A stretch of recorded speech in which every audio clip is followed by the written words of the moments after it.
আশোকা চালাচ্ছিলি মেয়ে ঘরে গিয়ে এসেছে, যে কাজ দিয়েছে সেটা করার নাম নেই, উনি চা নিয়ে এসেছে।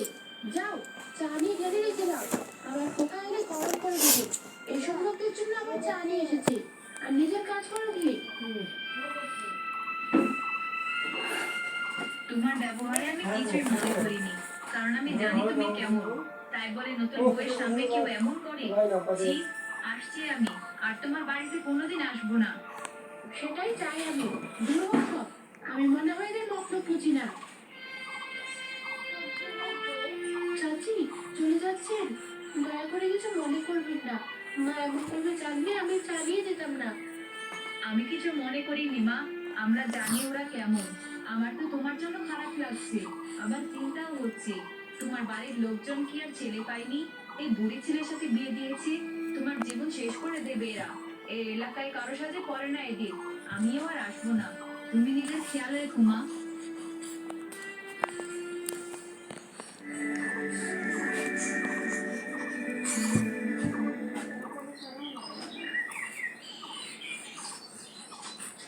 ধুর, ধুর, এটা কোনো তরকারি হয়েছে?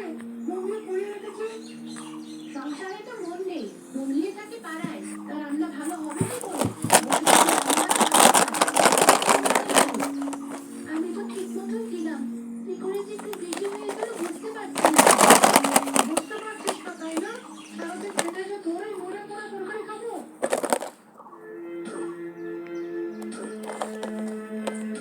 আহ, ছাড়ুন, লাগছে আমার, আর মারবেন না। আরেকটু রান্না এমন হবে সেদিন আর কেউ তোকে খুঁজে পাবে না বলে দিলাম।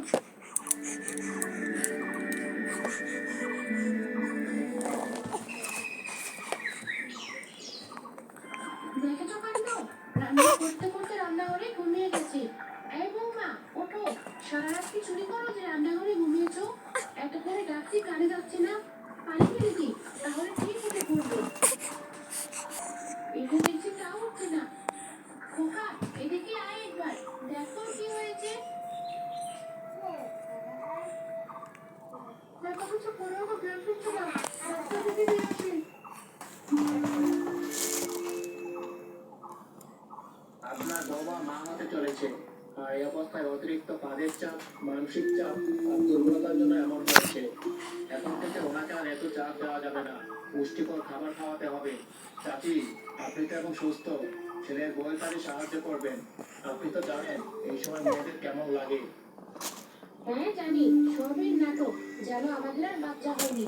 আপনি এখন যান। জীবনে অনেক মানুষ দেখেছি, কিন্তু এদের মতো এত খারাপ মানুষ আমি কোথাও দেখিনি। শোনো বৌমা, আমার কিন্তু নাতি চাই, বুঝলে? হ্যাঁ, এদিকে একটা অপায়, আবার যেন কোনো অপায়ের জন্য না দেওয়া হয়। আমার কিন্তু প্রথম সন্তান ছেলেই চাই।